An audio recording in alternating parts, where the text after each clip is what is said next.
Ce faci, drag, acolo? Ne filmezi? Da. Da? Hello, everyone! Ce faceți? Uite, el este Pufulete Moțatu și eu sunt Paul, dar vrea și el să participe, din păcate nu poate, trece aici, așa. Sunt student anul întâi la jurnalist, în București, la Hyperion și vreau să particip la master, am uitat să vă spun. Vreau să particip la concursul noastră Avon. Pentru asta m-am gândit la o scurtă poezie, am o amică foarte bună, care a fost părăsită de 8 martie și pentru care am o scurtă poezioară pentru toată lumea, ca să fim împăcați. De fapt, pentru toate doamnele și domnișoare care au fost părăsite de 8 martie. Crede în tine și în speranța visului cel porți în tine, crede în faptul că știi totul, ca să ai o amintire. Simte golul cum se afundă, tot mai des în depărtare, simte lacrima ce curge lângă sufletul ce ți-a simte. Cam asta a fost tot. Mersi. I call you when I need you, on hearts on fire.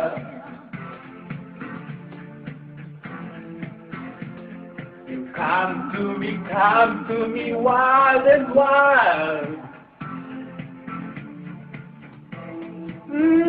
Come to me everything I need. Give me a lifetime of promises, thoughts of dreams.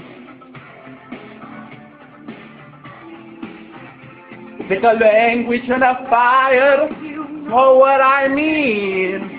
Hai, dragă, vii și tu la un cântec cu mine, te bagi, da? Bravo, hai, uite, ai microfonul acolo. Ia uite, baby, hai. Take my neck, make me strong, baby. You simply the best. Ooh. Better all the rest.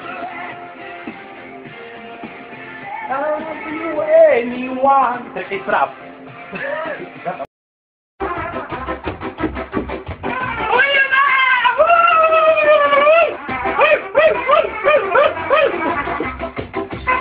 Hai și tu!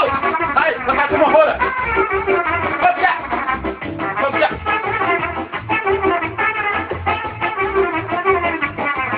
Hop-ia! Hop! Hop!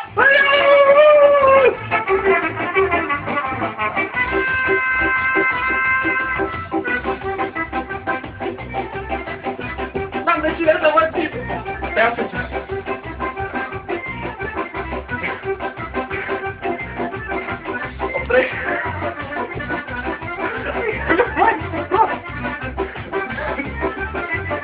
Are,